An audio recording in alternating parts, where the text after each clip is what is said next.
I'm Vivian Wilson, the real heiress who was swapped at birth. In my past life, I was insecure, timid, and desperately begged for scraps of their affection. In my final moments, fragmented memories flashed through my mind. I vowed that if given another chance, I'd never again hunger for love from others. And here I was, reborn, gazing at the blurring cityscape outside the car window. My eyes darkened. What had I felt at this moment last time? Excitement? Nervous anticipation? Foolishly believing I'd escaped hell, only to plunge into a new abyss. Beside me sat meticulously wrapped gift boxes containing everything I'd saved from countless part-time jobs, carefully chosen presents for my newfound family. Last time, they'd ended up either trashed or handed to servants. This time, I dumped them straight into a roadside bin. My past self had been too consumed by shame and fear, shrinking into shadows, instinctively positioning myself beneath them. I'd never even properly looked at their faces. Now I saw the truth laid bare from the beginning. Emily and Michael Anderson mirrored each other's disapproving frowns. Teenage Liam failed to hide his revulsion. At the center of their circle, Sophia Clark exhaled audibly, her expression dripping with condescension. No wonder my threadbare clothes, skeletal frame, and sallow complexion made me look like a famine survivor. Emily forced a strained smile. You must be Vivian. Welcome home. Liam crossed his arms, sneering. Did your village starve you? You look like you crawled out of a refugee camp. His glare intensified. Why'd they even bring you back? You're an embarrassment. Sophia's my only sister. Liam. Michael barked. The boy smirked at Sophia, clearly proud of his defense. Sophia's eyes glistened with performative guilt as she bit her lip. Vivian, welcome. Please don't blame Liam, he's just protective. Her voice trembled. I've already told Mom and Dad, if my presence bothers you, I'll move out. No. Liam exploded. You're not going anywhere. She's the outsider who should leave. How had I reacted last time? My chest ached remembering the desperate pleas, the humiliating tears that only earned more mockery. This time, I simply nodded at Emily. I'm tired. Where's my room? Her smile faltered, an inexplicable loss flickering through her eyes. Vivian. Let me. No need. I stepped past Liam. Just send someone to show me. But you're my— Emily's protest died as Sophia suddenly paled, clutching her chest dramatically. Vivian. My heart feels a bit uncomfortable. Sophia clutched her chest, gasping dramatically. Liam, who'd been sulking over being ignored, immediately shoved me aside to support her. Sis. Are you okay? Emily rushed over, cooing. Vivian. Deep breaths. I'm right here. Sweetheart. Michael already had his phone out calling their private physician. I stumbled backward, saved from falling only by the wall behind me. Without looking back, I grabbed my coarse burlap bag glaringly out of place in this marble-clad mansion and slipped away silently. By nightfall, hunger drove me downstairs. The four of them sat at the formal dining table, silverware clinking softly against bone china. I headed straight for the kitchen. Vivian? Emily's voice stopped me. Liam said you weren't hungry when he went to check on you. I turned to see Liam smirking, that familiar malice in his eyes. Last lifetime, I'd endured his constant harassment, making excuses for him while desperately seeking his approval. How pathetic, serving my fragile heart to him on a platter only to watch him crush it. This time, I met his gaze squarely. Really? I've been in my room all evening. Never heard any knock. Emily set down her fork. Liam? He glared, caught off guard by my defiance. Why bother inviting her? She probably doesn't even know how to use proper cutlery. Just looking at her ruins my appetite. Liam Anderson. Emily's voice sharpened, her usual gentleness vanishing. Sophia kicked him under the table. The brat actually listened to his precious sister, falling silent with a huff. Don't mind him. Sweetheart. Emily forced a smile. Come eat. I'll have the chef prepare something special. Last time I'd slunk away hungry. Now I shook my head. No need. I'm not accustomed to formal dinners. I'll make myself noodles. Feel free to stop setting my place, it's better this way. Emily's smile faltered. Are you angry with me? Why would I be? I tilted my head. Without your family's intervention, I'd likely be married to some small-town butcher by now. You've saved me from that. Let's just maintain our distance, pretend I don't exist. It's easier for everyone. The dining room went deathly quiet. Sophia suddenly lunged forward, collapsing at my feet with theatrical sobs. This is all my fault. Punish me instead. Hit me. Yell at me. Just don't blame Emily. Her performance climaxed with her crumpling to the floor in a designer-clad heap. Tears streaming down perfectly contoured cheeks. I stared at the melodramatic display, remembering how this exact scene had once filled me with guilt. Now, all I tasted was ashes. Chaos erupted once again. This time, I wisely moved aside beforehand. Vivian, would you prefer regular classes or the honors program? Emily asked cautiously, wearing that same hesitant expression she'd worn since our heart-to-heart wanting to connect yet fearful. Mirroring my own timidity from the previous life. Last time, they'd never consulted me, simply dumping me into advanced courses because Sophia insisted we could support each other. That decision became the first step into my personal quicksand. Back then, I'd believed myself cursed, universally disliked, incompetent at everything. Yet truthfully, I'd surrendered parts of myself. My childhood passion for art had been buried under financial constraints. Returning to this family solved material needs, but I'd been too afraid to ask for supplies. Terrified they'd deem me ungrateful or delusional for pursuing frivolous dreams. No more. I want to study art, I stated clearly. Emily's eyes widened, the first initiative I'd ever shown. Of course. We'll enroll you in the arts program immediately. She agreed without hesitation. Thank you. I murmured sincerely, meeting her gaze. She blinked back tears. This is what I should do. The car door swung open to reveal Liam sprawled across the back seat, legs arrogantly spread. Well, he sneered. Finally admitting you're too stupid for real academics? Think arts will be your golden ticket? Let me tell you. I shut the door mid-rant. Last life. He'd refused to share oxygen with me, let alone a vehicle. Hailing a cab proved impossible at dawn. Sighing, I noticed Liam's abandoned door. Before he could react, I slipped into the locked car. Drive. The driver hesitated until I coldly stated, were you hired to chauffeur Vivian or Liam? Tires screeched as we left Liam screaming at exhaust fumes. The arts classroom assaulted my eyes with neon hair colors. I claimed a corner desk as chatter died abruptly. The room erupted in whispers. Holy crap. Who's that? She actually dared to sit in Ethan Taylor's spot? Must be new here. She's so skinny. I could probably lift her with one finger. Who is she? What's her family background? Must be someone important if she transferred into our class quietly. But she's not wearing any expensive accessories. So low-key? I frowned at the murmurs. Was this seat taken? The desk and cubby looked completely clean. The window seat offered a perfect view of a massive cherry blossom tree outside. I could only imagine how breathtaking it would look when in full bloom. If it belonged to someone, I should move. As I gathered my things, I looked up and froze. Anatomically speaking, he was perfection, flawless proportions. Handsome from every angle. But beyond the striking looks radiated an intimidating aura. Sharp brow bones. Pale lips. Narrow phoenix eyes tilted upward with thick dark lashes. His entire demeanor screamed, "Don't mess with me." Amplified by aggressively styled crimson hair. At least 6 feet 1 inch tall.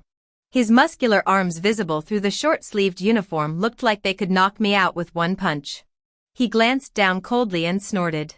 I instinctively opened my mouth to apologize when he suddenly smacked the head of a snickering boy behind him. Move. Contrary to his tough appearance, his voice flowed clear and crisp like mountain spring water.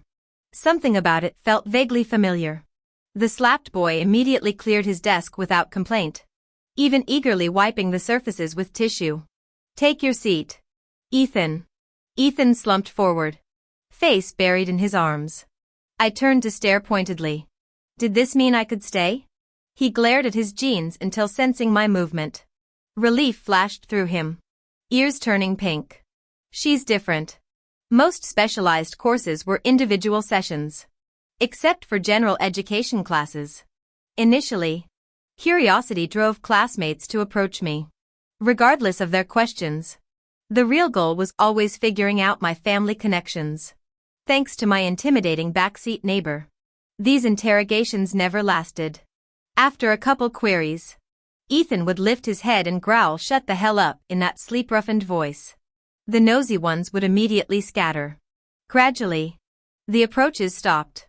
I sighed in relief. Past experiences had taught me to dread seemingly friendly conversations that hid malicious intentions. The crimson-haired boy was Ethan. Even in my previous life. His name circulated constantly. Legendary family status. Model looks. That signature red hair. Plus being a basketball prodigy. Impossible to ignore. Contrary to appearances, he turned out surprisingly polite.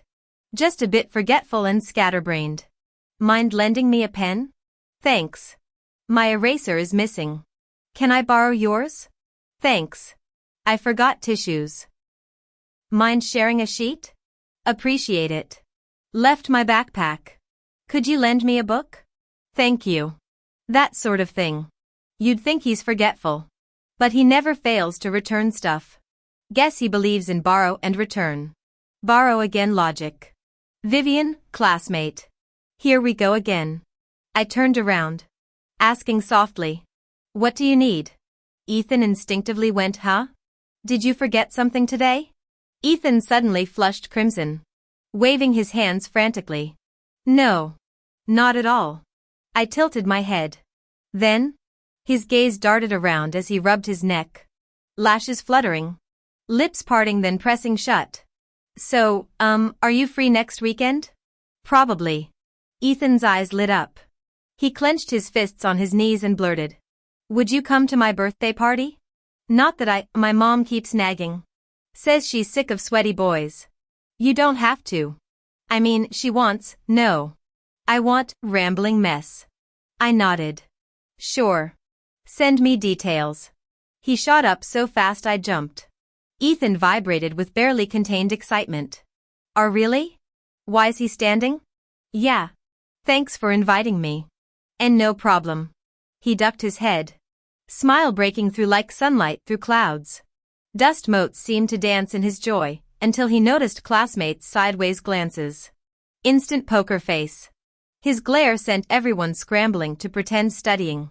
Though mental shockwaves rippled through the room. Dudes acting all shy? Freaky. Ethan slumped back. Chin propped on hand.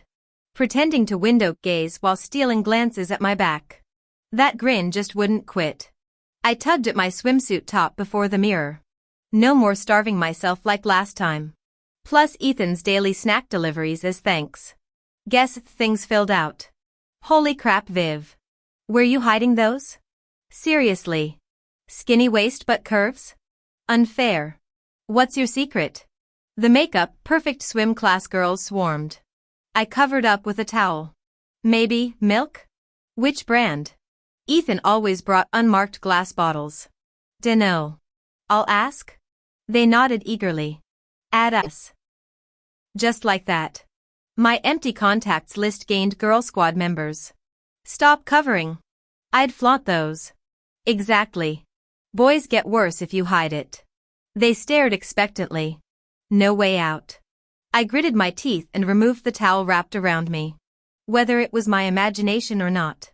Their eyes instantly lit up again. Each girl grabbed one of my arms as if sandwiching me between two furnaces. Now we're talking. Walk tall and go blow their minds. Can I touch?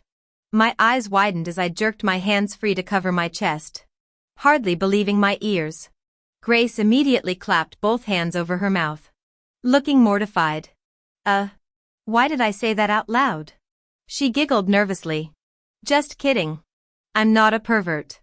Chloe drawled. You're not perverted, just chronically horny. Oh hush. Since when did we start stating facts? Grace fluttered her eyelashes dramatically, sending the whole group into peals of laughter. The infectious sound of teenage girls cackling echoed through the locker room like some symphony of sisterhood. The moment we entered the pool area, we spotted Sophia standing demurely at the center of an adoring crowd. I instinctively frowned. The cheerful atmosphere around us instantly dissolved. Why'd we have to get swimming class with these AP tryhards? Seriously. What rotten luck. Just seeing Sophia's face makes me want to puke. Total phony. Acts all innocent while scheming like a mob boss. If she jumps in, the whole pool turned black with her toxicity. The insults kept escalating. I bit my lip, staring at the floor to suppress nervous laughter. Chloe turned to explain. Vivian, don't get the wrong idea. We might look like mean girls, but we don't usually go this hard. Grace cut in. Only for special cases like Sophia. That which has more layers than an onion dipped in tar. We went to middle school with her. Chloe said darkly. Fell for her sweet girl act like idiots. The stories I could tell, don't. Grace interrupted, face twisting. Just keep your distance. Okay? Especially someone as kind and delicate as you. I nodded solemnly, agreeing wholeheartedly. The crystalline water shimmered before me. Yet my feet remained rooted. The memory of losing control of my body, that suffocating terror of near drowning, had carved itself into my bones. Last life swimming lesson played behind my eyelids, Sophia volunteering to teach me. Practicing breath control underwater. Then inexplicable pressure holding me down. Flailing limbs clutching at her as my lungs burned. Both of us nearly drowned. But while she got hospitalized for her delicate constitution, I simply coughed up water and became everyone's villain. They saw you dragging her down. They'd accused. Never mind that I'd been unconscious too. Liam's revenge still haunted me, luring me to his family pool, shoving me into the deep end. I could still see him smirking as I choked, arms crossed while sneering. Let's see if you're really that helpless. I shook my head violently, eyes stinging. The coach approached, frowning at my hesitation. Why aren't you getting in? I awkwardly shook my head. I can't swim. She looked surprised. For most wealthy families, learning to swim as a life-saving skill is practically a childhood requirement. The instructor looked conflicted. But I have other commitments. Tell you what, wait here. I'll find someone qualified to teach you. I opened my mouth to decline. But she'd already darted off like a gust of wind. Within minutes, she returned trailed by a parade of chiseled 6-foot-plus athletes who looked like they'd stepped out of a fitness magazine. I stared in bewilderment. The instructor smirked. Oh, these boys, when I mentioned teaching you, they practically tripped over themselves volunteering. Couldn't choose between them. So you get the whole buffet. Pick whichever you like. My brain short-circuited. Their eager gazes raked over me as I stood there burning up, cringing so hard I wanted to vaporize. You choose first. I've got things to do. The instructor called over her shoulder. I lunged for her retreating figure, no luck. Vivian, let me teach you. I've competed regionally. One flexed. Pick me, state champion last year. I taught my little brother. Certified instructor here. The chorus of voices blended with the dizzying display of half-naked torsos. Just as I reached my breaking point, a familiar voice cut through the chaos. What's going on here? I turned to see Ethan Taylor. Social norms be damned, I grabbed his forearm. Can you swim? Ethan's breath hitched. The cold pool water should have chilled my grip. But my touch burned through his veins like wildfire. He tilted his head back sharply. Yeah. Relief flooded me as I ducked behind his broad shoulders. He'll teach me. Thanks anyway. The disappointed groans faded as the crowd dispersed. I launched into explanations while Ethan kept his face angled away, responding in monosyllabic grunts. You okay? I finally asked. He shook his head. Bathroom. He croaked before practically sprinting off. Baffled, I settled on the pool deck to wait out the lesson. My wandering gaze suddenly locked with Sophia Clark's beaming smile across the pool. Alarm bells rang. Last thing I needed was more drama queen antics. I veered toward Chloe Davis instead, only for her to yank me into the water with a devilish grin the moment I reached the edge. Huh? What? Water rushed into my nose and mouth. My hands instinctively reached for whoever was nearby. But the familiar sensation from my past life flashed through my dazed mind. I immediately let go upon contact. Muffled voices surrounded me until a loud splash pierced through. Suddenly, an iron-strong arm wrapped around my waist, pressing me firmly against a solid chest as I was thrust upward. First my head breached the surface, then my shoulders, until I was fully lifted above water, coughing violently. I wiped water from my eyes to find myself perched on something. No. Someone. Chloe Davis gaped nearby. I squirmed to get down. Don't move. Came a strained grumble beneath me. I froze, acutely aware of the entire pool's attention, covering my face. I thought drowning might have been preferable. The sight of wet crimson hair made me realize Ethan was my human platform. I tapped his shoulder through clenched teeth. Ethan. Put me down. He hummed non-committally, water droplets cascading down his angular jaw onto my exposed skin. The chill raising goosebumps. After waiting several steps, his hands tightened at my waist.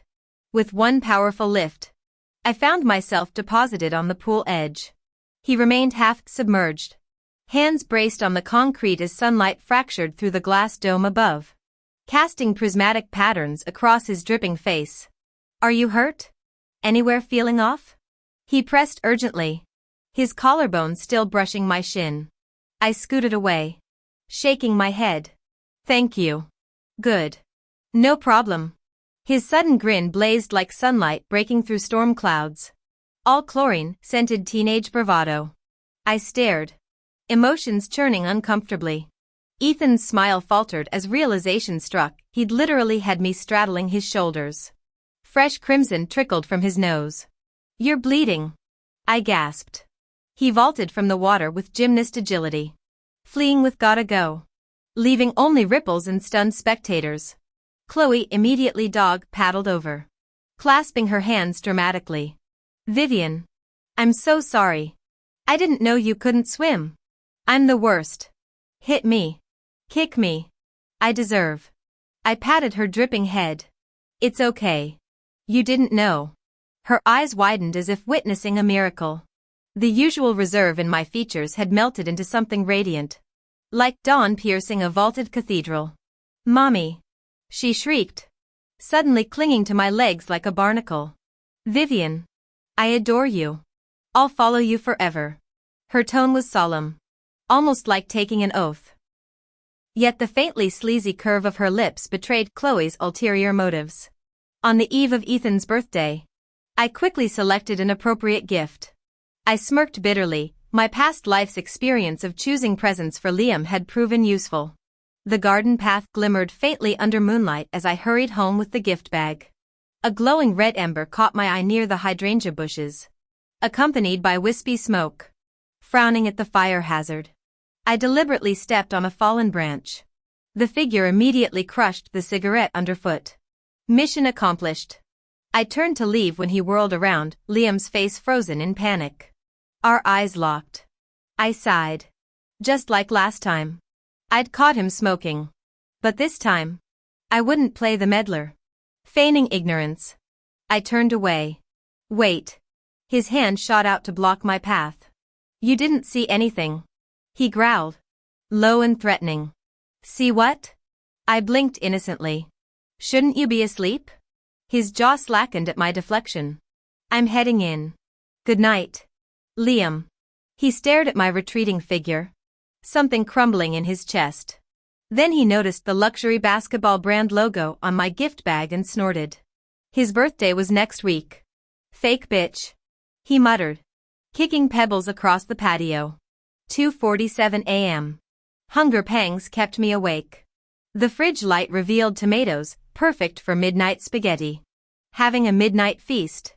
Thief? The voice made me jump. Liam lounged against the marble counter, smirking at my startled reaction. Guilty conscience? Says the tomato bandit. I resumed chopping. Listen. He slammed his palm on the countertop. Sophia's staying in this house. And if you snitch about the cigarettes. I tuned out his rant, debating whether to add the entire pasta bundle. Are you deaf? He shoved my shoulder. The boiling pot nearly overturned. We both froze. I killed the burner, counting to 10. But damn if this wasn't Japanese drama bullshit. Are you out of your damn mind? When did I ever say Sophia should leave?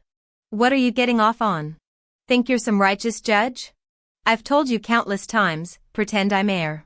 Stop shoving yourself in my face. The disgust you feel for me? I return it tenfold. I'm only stuck here temporarily. Rest assured. I'll leave this place eventually. Then we'll never have to see each other again. I'm begging you, stop provoking me. Got it? Liam gripped the kitchen counter until his knuckles whitened. He should be furious. Who did Vivian think she was? Speaking to him like that? Yet an inexplicable ache bloomed in his chest. Sharp and unwelcome. He ducked his head, lashes trembling against the sudden sting behind his eyelids. I'm hungry. He rasped after prolonged silence, the words scraping his dry throat. All fight drained from me as I stared at the bloated noodles swelling in the pot. My appetite had long evaporated. I fished out the tomatoes and eggs, taking only a token portion before dumping the rest into the trash. Liam's face darkened instantly. Earlier vulnerability replaced by outrage. Vivian. I said I'm hungry. Then raid the pantry like a normal person. Clutching my bowl, I turned toward the stairs. His hand closed around my wrist like a manacle. Give it. Are you deranged? I jerked free. It's midnight. You'd rather trash food than share? God. You're petty. The realization struck like lightning. He wanted those pathetic leftovers. A bitter laugh escaped me, masking years of humiliation. Memories flashed of elaborate feasts I'd once prepared to earn their approval, only to have Liam spit out the first bite. Even dogs wouldn't eat this slop. He'd sneered, eyeing my apron like it was a servant's uniform. Now he was brawling over instant noodles. Humans truly were baffling creatures. I flicked off the kitchen light, plunging him into darkness. His stunned silhouette lingered in my peripheral vision, clutching the still steaming bowl as I ascended the stairs. Liam stood frozen, the abrupt blackout mirroring the hollowness in his gut. The faint click of a distant door echoed finality. He bit his lip hard, regret sour on his tongue. This wasn't how he'd meant to. Miss Wilson? The housekeeper startled as I descended the staircase on Ethan's birthday morning. Workers bustled around floral arrangements. Just heading out. I smiled, answering his unspoken question. His eyes darted to the party preparations. But Master Liam's. I'm attending a friend's celebration. The words felt liberating. His pitying sigh followed me out, such a tragedy. Ethan's location pin blinked on my phone. I texted upon arrival, here. Staring at the imposing vermilion gate ahead, I frowned. Wasn't this supposed to be a birthday celebration? Why had Ethan's location pin dropped at a premier tourist destination that only opened one day each month for 50 visitors? My fingers traced the massive doors rumored to cost 50 million yuan. Custom, crafted from rare golden Nammu wood. The smooth, cool surface carried faint aromatic notes. I'd just begun contemplating the black market value of a wood chip when the gates swung inward. Ethan stood there panting heavily, his face flushed from exertion, leaning forward with hands braced on his knees. His entire being radiated boyish enthusiasm as sunlight dappled through the trees lit his disheveled hair like a halo. You came. The lilt in his voice made my pulse stutter.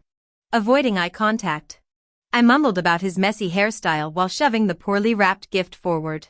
His gasp could have shattered glass. This is for me? Ethan cradled the basketball like a holy relic, eyes glistening as he stroked the crimson leather. Vivian, you're the best. Red's my favorite color and, his voice cracked. I studied my shoelaces, cheeks burning with unexpected pleasure at his reaction. The estate unfolded like a billionaire's theme park, arched bridges over koi ponds, glass atriums dripping with orchids, and rose gardens framing an Instagram-perfect wicker swing. My deskmate casually mentioned this was merely his great-grandfather's weekend cottage. As the golf cart glided past marble fountains, realization dawned: my thrift store sneakers currently occupied space worth more than my college tuition. Yet when Ethan's laughter echoed across the rose arbors while demonstrating his new basketball tricks, the 500-acre property suddenly felt less intimidating than the warmth in his hazel eyes. I jumped off the sightseeing car and sprinted over. Ethan had gotten off earlier, his outstretched hand left hanging in midair. With an amused chuckle, he retracted his hand, watching my retreating figure with a soft smile. The wind carried rose-scented air that flirted with the hem of my sundress, tossing strands of hair that gleamed honey gold in the sunlight. Ethan followed behind, his lips curving unconsciously as his gaze softened beyond spring's tenderness. The moment I saw Olivia, I suddenly understood why Ethan radiated such warmth. She stood there in a jade green cheongsam, every gesture exuding grace that could thaw winter's chill. Instead of beckoning me closer, she glided toward me herself. Her voice flowed like moonlit satin, tinged with southern mellowness. You must be Vivian. Even more lovely than I imagined. Ethan's told me so much about you. Ethan? Mom. Ethan's mortified protest came as he tugged at Olivia's sleeve from behind. She sniffed disdainfully. I told you I'd keep calling you that until you dye that ridiculous hair back to normal. But I told you it's slam dunk style. He grumbled under his breath. I pressed my lips together, swallowing laughter. Vivian. Do you paint too? Olivia's eyes sparkled with girlish enthusiasm as she clasped my hands. Actually, I study traditional Chinese painting. Her smile faltered as she suddenly turned my palms upward. Calluses rough as sandpaper marred my skin. Knuckles swollen from recurrent frostbite, a roadmap of hardships no teenage hands should bear. Though I'd trained myself daily to shed shame, I now stood exposed like stripped wallpaper, awaiting judgment. Oh, sweetheart. Her voice cracked. My head snapped up to meet glistening eyes holding no revulsion, only aching tenderness. She cradled my face, then gently massaged my damaged hands. What kind of monster could do this to such precious hands? Her arms enveloped me in a cloud of lavender and something indefinably comforting, the scent I'd only dreamed of since childhood. Mom's embrace. The realization shattered my composure. Silent tears became choking sobs as decades of stifled grief erupted. Let it out. Darling. Olivia murmured into my hair, her own tears dampening my shoulder. No one will hurt you here. I clung to her waist, howling like the child who'd learned long ago that cries only invited more blows. Ethan hovered nearby clutching tissue boxes, bewildered yet respecting this storm he couldn't weather. His own calloused hands flexed unconsciously, different scars. Same silent understanding. These were the two girls he loved most in this world. Ethan's eyes welled up as he sniffled, looking up at the sky at a 45-degree angle. He desperately wanted a hug too, but felt too embarrassed. After some thought, he crossed his arms and patted his own shoulders instead. In the car ride home, I absently traced the bracelet around my wrist, the one Aunt Olivia had given me. This was meant for my daughter, she'd said with a bittersweet smile, having only ever given birth to Ethan Taylor. The jade felt heavy with her wishes for eternal peace and happiness. My vision blurred again. I rubbed my eyes roughly. Look. Ethan suddenly spread his palms before me. See these calluses? They make slapping way more effective. The moment the words left his mouth, regret flashed across his face. His Adam's apple bobbed as he gripped the seatbelt. Crimson hair falling over eyes that desperately searched for better comfort words. The comical tension made me burst into laughter. Ethan exhaled sharply in relief. Well, if I ever get into slap fights, I'll definitely win. I teased. No one will lay hands on you. His voice dropped gravely, dark eyes holding solemn intensity that stilled the very air between us. Even the wind seemed to pause as my heartbeat thundered painfully against ribs. The car halted abruptly. Mr. Taylor. Miss Vivian. We've arrived, the driver announced. I scrambled out without meeting Ethan's gaze, muttering goodbye before fleeing toward my apartment. Only after my retreating figure disappeared around the corner did Ethan whisper a belated farewell, lingering until the driver cleared his throat. "What have you endured?" His murmured question dissolved into exhaust fumes. My face burned as I stumbled through the lobby. Must be summer heat, I told myself, pressing cool wrists to flaming cheeks. Then I froze. Someone sat slumped outside my bedroom door. "Hey." I nudged the figure, recoiling when Liam looked up with wine-flushed cheeks. His usually sharp eyes glistened faintly, the sweet tang of cider clinging to him as he slurred. "You're home. I can't believe even fruit wine got me this drunk." "Move. If you're drunk, go sleep it off." So young, yet smoking and drinking like this, someone needs to teach him a lesson. He remained motionless, slumped against the door handle, rubbing my temples. I felt a headache coming on. "Today's my birthday." His voice came low and gravelly. As I debated whether to drag him away or reason with him, I absently muttered "Happy birthday." Liam's eyes darkened. So that wasn't meant for me after all. Bitter self-mockery threaded through his words. "I keep dreaming about you lately.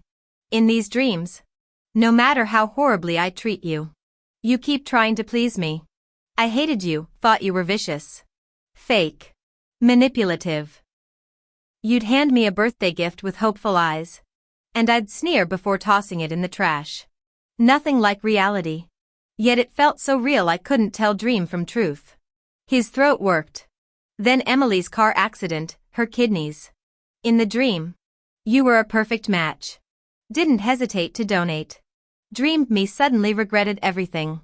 Started realizing I'd never actually heard you say those cruel things or seen you do those awful deeds." His fingers dug into his arms. "I swore I'd make it up to you after surgery. Never speak harshly again." But then, his breath hitched. "Your remaining kidney failed. Doctors said your body was wrecked, malnourished, depressed. No will to live. You just closed your eyes." A tear splashed on the floor. No one left to nag me about smoking, or sneakily cook my favorite dishes pretending it's the chef's work. No more watching me with those anxious, pleading eyes. His quiet sobs echoed in the hallway as I slumped against the wall. Spine curved like the weight of his words had physically crushed me. Those few sentences encapsulated my entire pathetic existence, that short, trampled life ending in renal failure's agony. The unquenchable thirst. Skin itching down to the marrow. Watching life drain grain by grain through death's hourglass. Liam's muffled weeping continued as I steadied my voice. "I don't know what you're talking about. Move." When he looked up, tear tracks glistening, his eyes held desperate hope. "It's all lies, right?" I should have agreed. Instead, dark satisfaction rose as I countered. "If I were like Vivian from your dreams, would you treat me as horribly as Liam did?" He paled, hands falling limp. My sneer answered his silence. "Stop the act. Move."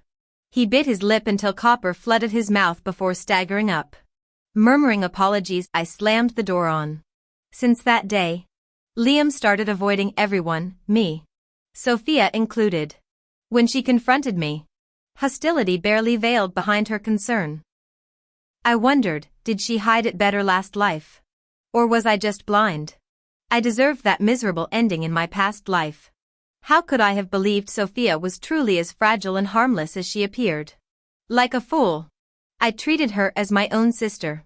If she hadn't revealed her victorious smirk before my death, confessing all her behind-the-scenes schemes, I might still be blaming myself for everything. It was Sophia who first held my head underwater in the pool, preventing me from surfacing. She secretly told our parents and Liam that I despised her and wished her dead. She orchestrated the entire class to ostracize me. Step by step, she pushed me into the abyss, all because she envied my healthy body, attractive appearance, and even the privileged family background she briefly possessed. Hearing her confession, I felt hatred more intense than anything I'd ever known. Ironically, my dying body suddenly found strength to strangle her. But as she finished speaking, she collapsed dramatically, clutching her chest, gasping for air like some tragic heroine. My fury deflated like a punctured balloon. Hating someone proved as exhausting as craving love.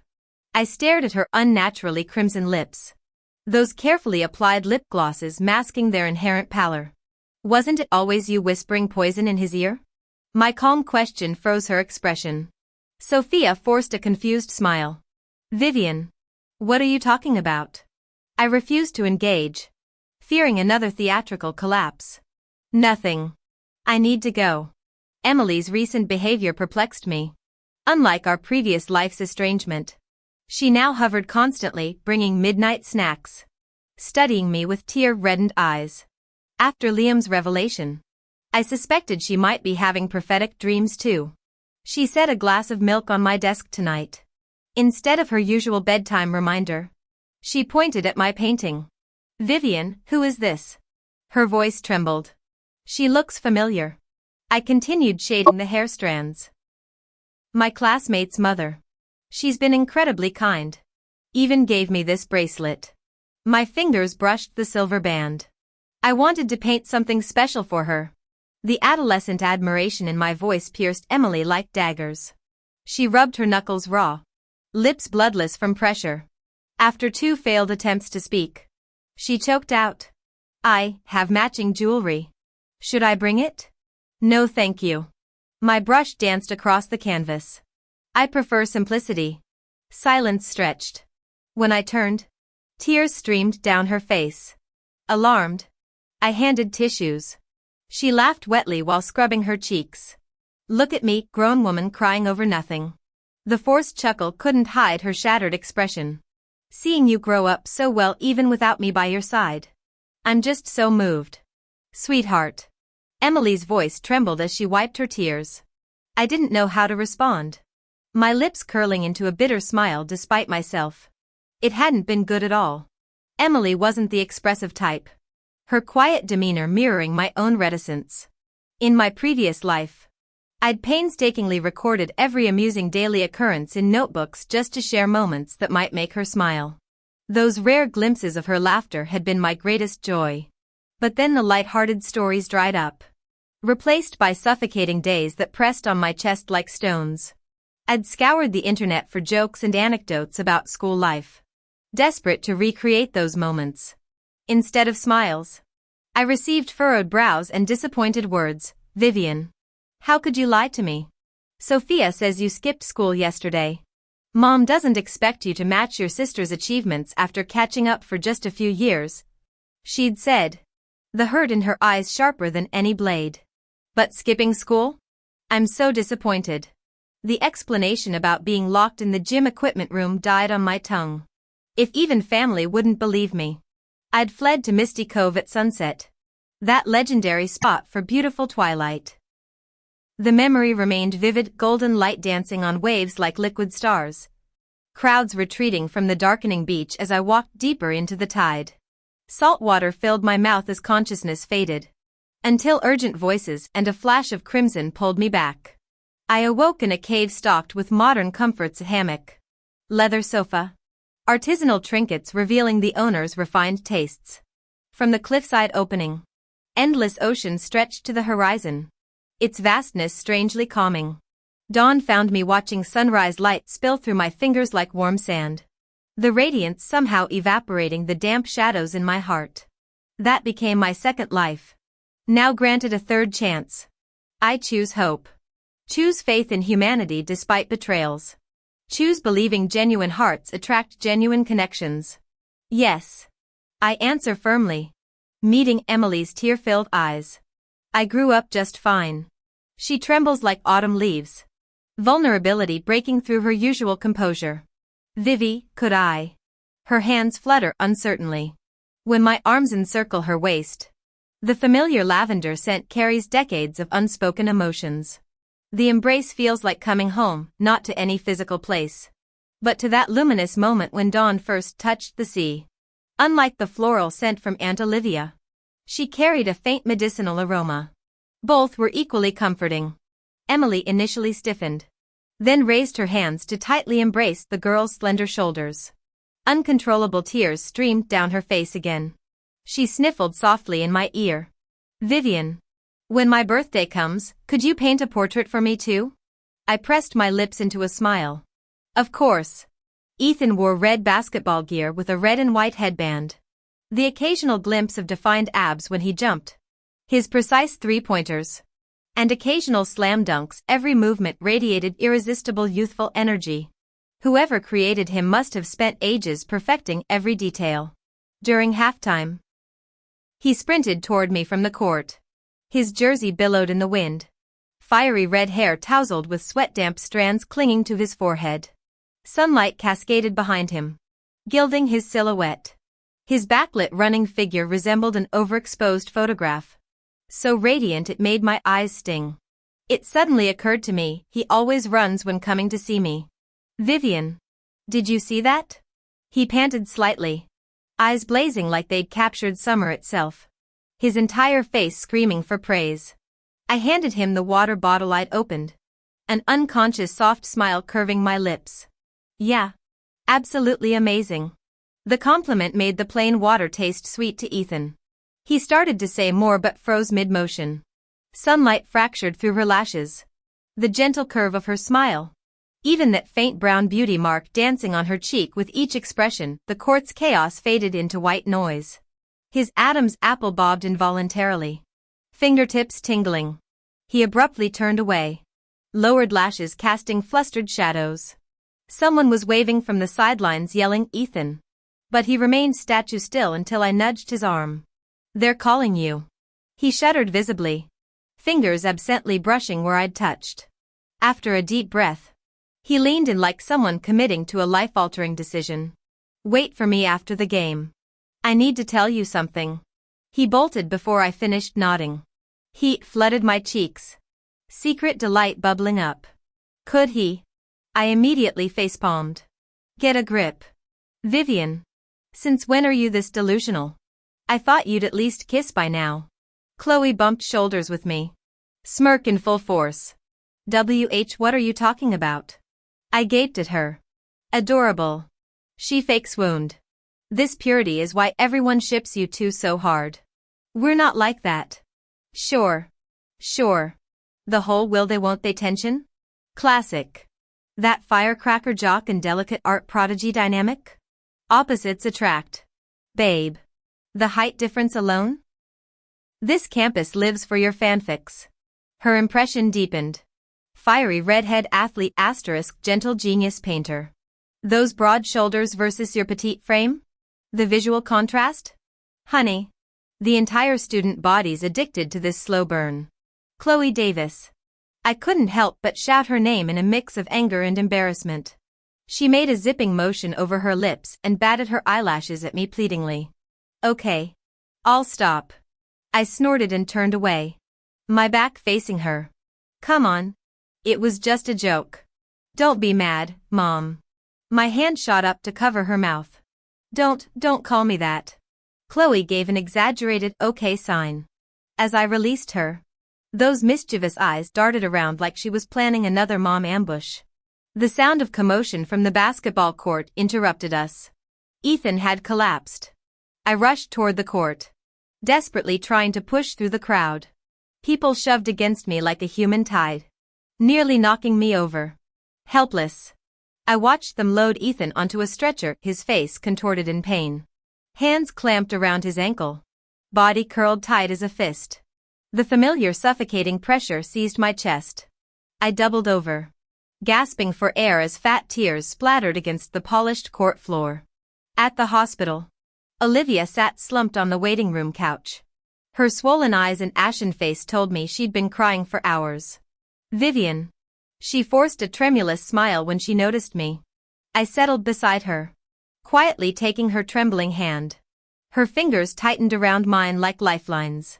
Ethan's always been so stubborn. Just like his father. Her voice cracked. Basketball this. Basketball that. Since third grade he'd ramble about slam dunk characters nonstop. We only wanted him happy.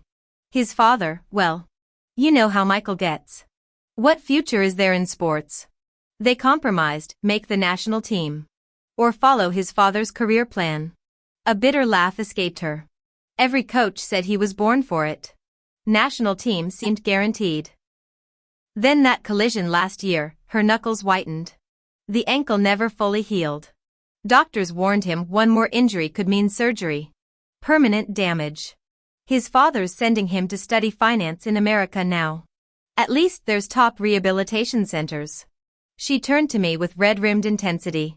Vivian, will you help convince him? You're so talented too, I've seen your paintings.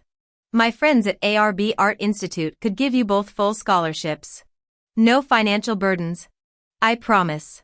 The unspoken words hung heavy between us that this might be our last chance to keep Ethan from destroying himself.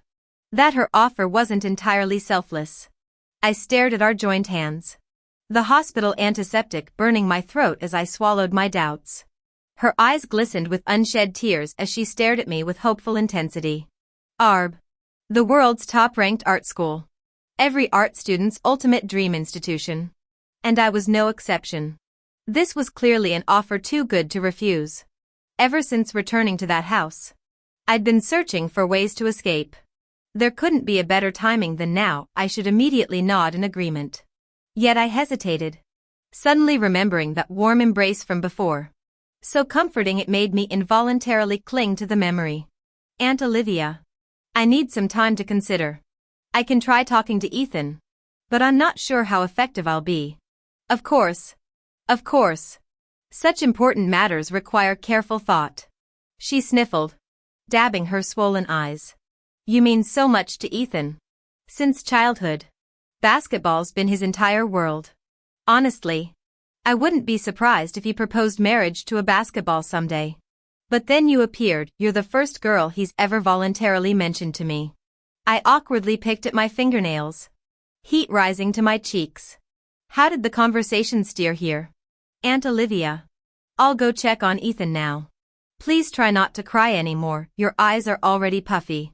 3 quick knocks later. Ethan's muffled voice barked, "Go away." Through the door. Ethan? I called tentatively. The blanket cocoon on the bed shifted abruptly. Vivian? Came the startled reply, followed by frantic rustling. Don't come in yet. I'm not decent. His voice cracked mid-sentence. Just wait outside. I'll call you when I'm ready. Take your time, I replied, leaning against the hallway wall. Inside, Ethan practically fell out of bed, hopping on one leg to the bathroom mirror. He scrubbed his teeth violently, splashed water on his face, and inspected every pore for imperfections. After checking his breath and sniff-testing his shirt, laundry detergent fresh. Thankfully, he attempted to smooth his bedhead into submission, running fingers over stubbled cheeks. He cursed under his breath. Should have asked them for a razor. After 3 calming breaths, he called out hoarsely, "Okay, you can come in now." The room felt crypt-dark when I entered. Heavy curtains blocking afternoon sun. Mind if I open these? The weather's beautiful today. Ethan nodded mutely, that stubborn cowlick still sticking up behind his ear. Golden sunlight spilled through ancient oak branches outside, dappled shadows dancing across the floor where leaves filtered the light. Look, Ethan. I turned excitedly, pointing at the tree. There's a bird's nest in the trunk. Such a shame to block this view with curtains. No response.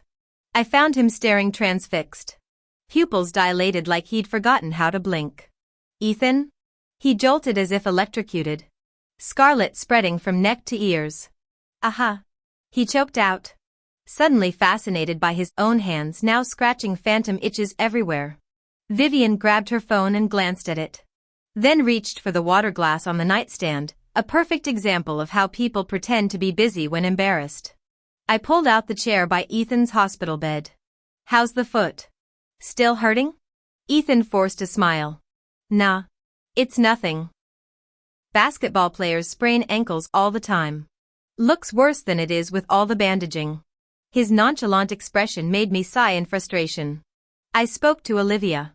The smile froze on Ethan's face as he coughed into his fist. Mom always blows things out of proportion. Seriously. I know my own body better than anyone. My gaze dropped to his heavily wrapped ankle. Her eyes were swollen from crying outside. Are you saying the MRI scans and X-rays are less accurate than your self-diagnosis? Ethan's throat bobbed as he met my hardened stare, so different from my usual warm demeanor. The screech of chair legs against linoleum cut through the tension as I stood. Olivia begged me to convince you to quit basketball for your health. I agreed to try. My voice turned arctic. But after hearing this? I'm done. If you won't care about your own body, no amount of worrying from parents or friends will matter. His face paled. Wait. That's not. If you love basketball enough to destroy your joints, I'll just say I respect your choice. Goodbye, Ethan. As I turned toward the door, a heavy thud made me whirl around. Ethan lay sprawled on the floor. Panic surged through me as I knelt beside him. Ethan? Ethan? Relief flooded me when his fingers closed around my wrist. A muffled, broken sound escaped him. Vivian, don't go. All my anger dissolved at the raw plea. I softened my voice. I'm staying. After a long pause, he mumbled into the floor. Actually, maybe you should leave. I bit back laughter at his crimson ears. Make up your mind. Close your eyes first. He demanded hoarsely. Giggles burst from me. Ethan Taylor? Damn it, Vivian. Just do it. Fine. Fine. I covered my eyes. Can you stand? Did you re-injure it? The bed frame creaked as he hauled himself up. Keep them closed until I say. I heard uneven thumps across the room followed by bathroom sink sounds. His mortified groan making me press lips together to avoid laughing. His nose and eyes were still red. Strands of damp hair clinging to his forehead. Turning away. His jawline tightened sharply. Collar still bearing tear stains. Entirely different from his usual self. He looked vulnerable. Why insist on basketball? He lowered his head. Despondent. I don't know. It's the only thing I've stuck with since childhood. The thought of quitting, it feels unbearable. Plus, it's my only escape from Dad's control. I blurted. Is your father cruel to you? Ethan froze. Memories flickering across his face. When I obey his demands perfectly, he's affectionate. But if I defy his expectations? He becomes hysterical, a stranger. He's a perfectionist. Everything related to him must be flawless. When I was 7, I tried rescuing a stray cat. He refused. Promised some pedigreed Persian instead. I smuggled the kitten home anyway. His throat bobbed. He found it. Had it removed. While I begged. Locked me in my room until I apologized. That's so heartbreaking. Ethan hastily added. Mom saved the cat. She stayed with me the whole confinement. Dad finally caved after weeks of her silent treatment. I sniffled in relief. Thank God. So basketball's your rebellion and lifeline? He nodded. I flicked his forehead. Rebelling against Dad. But ignoring Mom's pain? Do you know how terrified she's been? You see Dad yielding to her. But how many compromises has she made for you? She's trapped between her husband and son, both her whole world. My voice cracked. And your recklessness with your health? Do you realize what privilege it is to have a functioning body? She carried you 9 months. Nurtured you. Protected your joy, now you'll make her watch you self-destruct? If you become disabled someday, Ethan, she'll drown in guilt.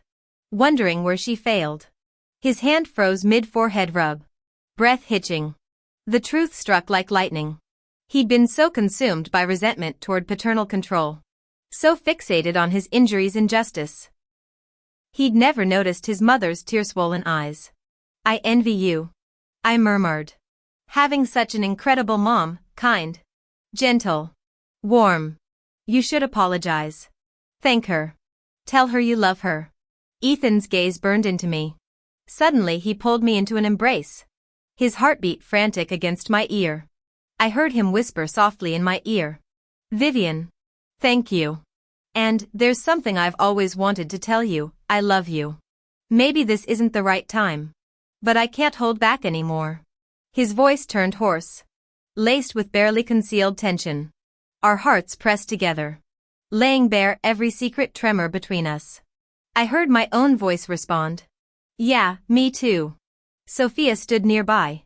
Staring at the painting she'd just ruined by splashing milk across it, the piece I'd spent 3 months preparing for the national art competition. Winning first prize would have guaranteed my admission to the nation's top fine arts program. All destroyed by a single glass of milk. She set down the cup, covering her mouth with feigned shock as malicious glee danced in her eyes. Oh no. Whatever will you do now? Vivian? I'm so sorry. Guess you can't enter the competition anymore. I took a deep breath, forcing myself to ignore her while examining the milk stains for possible fixes. How dare you ignore me? Sophia shrieked, her composure shattering when I didn't react as expected. She grabbed my collar, spittle flying. Who do you think you are? Acting all high and mighty? You've been leeching off this family like a stray dog for years. Shouldn't you be groveling at my feet, begging for scraps of our parents' affection? Why pretend you don't care? You should be weak, pathetic, stupid. My obedient little lapdog. I wrenched her hands away, shoving her to the floor. Looking down at her trembling form, I said coldly, because you're pitiful. Your birth mother was a greedy, vicious woman. Did you know she didn't switch us at the hospital to save your life? She abandoned you.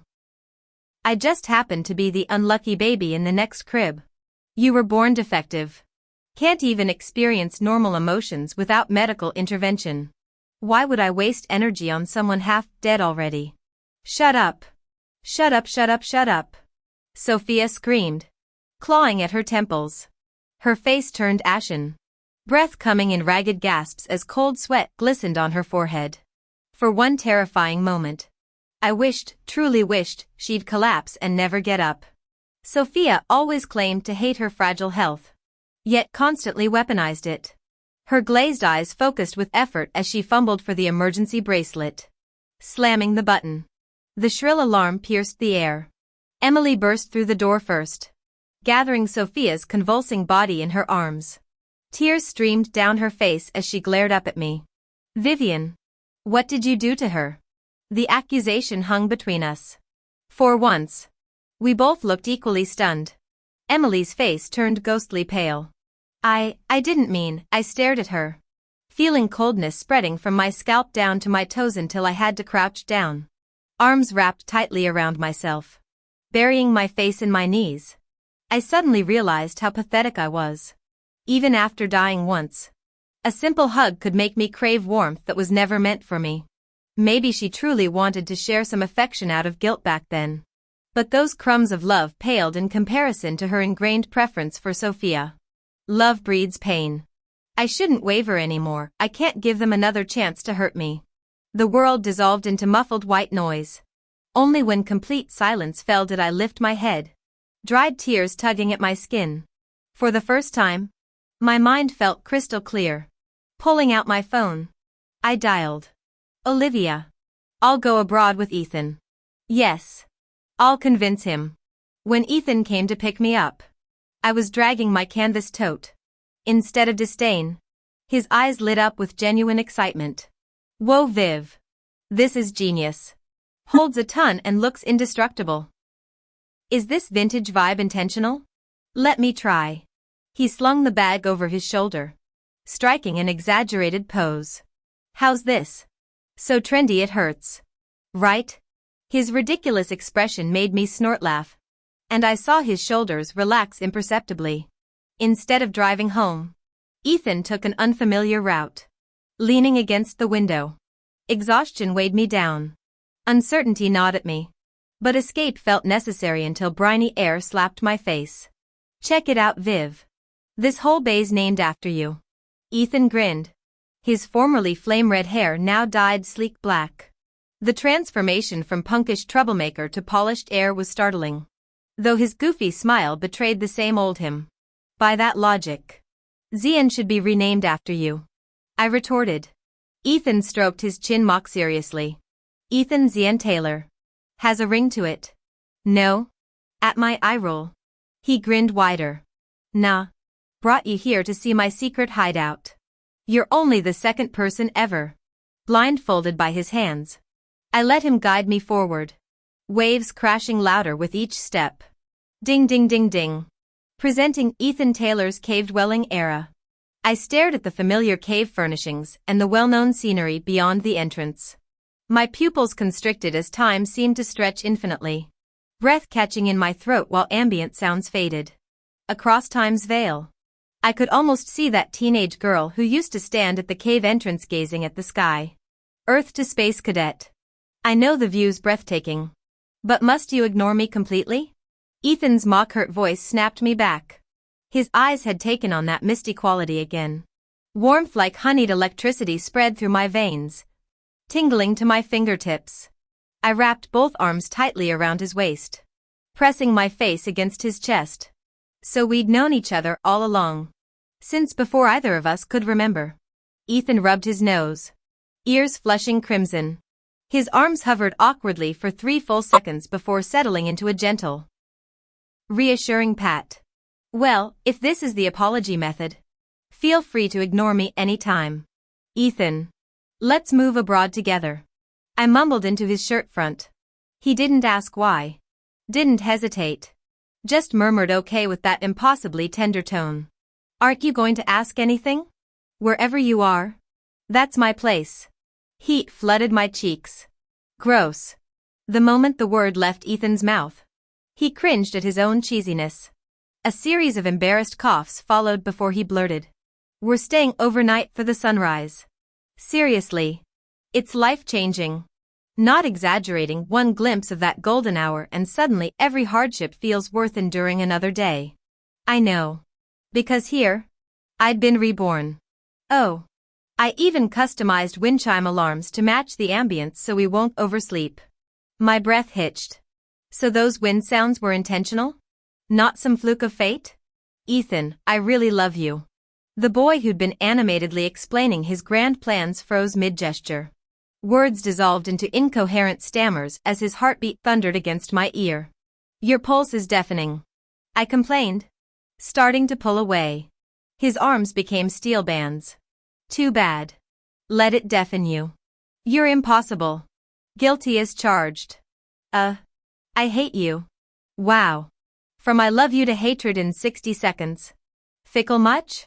Exhausted from bickering, I stopped responding. A feather-light sigh rode the evening breeze into my consciousness. Vivian. The wind seemed to whisper. Whenever I'm vulnerable, I chant your name like a prayer. When darkness comes, I wish you'd call my name first. I didn't say a word.